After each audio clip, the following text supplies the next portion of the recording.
DNA is a molecule made up of two strands, twisted around each other in a double helix shape. Each strand is made up of a sequence of 4 chemical bases, represented by the letters A, C, G, and T. The two strands are complementary.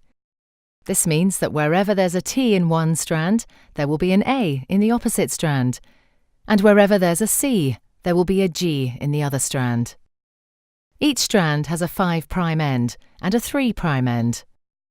The two strands run in opposite directions. This determines how each strand of DNA is replicated. The first step in DNA replication is to separate the two strands. This unzipping is done by an enzyme called helicase and results in the formation of a replication fork. The separated strands each provide a template for creating a new strand of DNA. An enzyme called primase starts the process. This enzyme makes a small piece of RNA called a primer. This marks the starting point for the construction of the new strand of DNA. An enzyme called DNA polymerase binds to the primer and will make the new strand of DNA.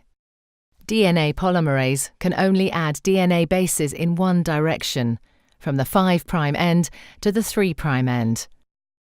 One of the new strands of DNA, the leading strand, is made continuously, the DNA polymerase adding bases one by one in the 5' to 3' direction.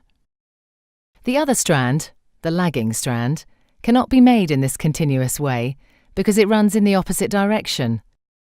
The DNA polymerase can therefore only make this strand in a series of small chunks called Okazaki fragments.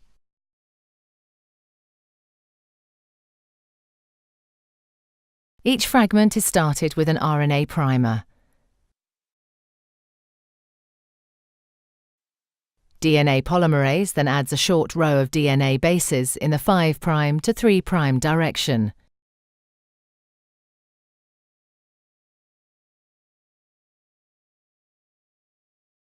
The next primer is then added further down the lagging strand. Another Okazaki fragment is then made, and the process is repeated again. Once the new DNA has been made, the enzyme exonuclease removes all the RNA primers from both strands of DNA. Another DNA polymerase enzyme then fills in the gaps that are left behind with DNA. Finally, the enzyme DNA ligase seals up the fragments of DNA in both strands to form a continuous double strand. DNA replication is described as semi-conservative because each DNA molecule is made up of one old, conserved strand of DNA and one new one.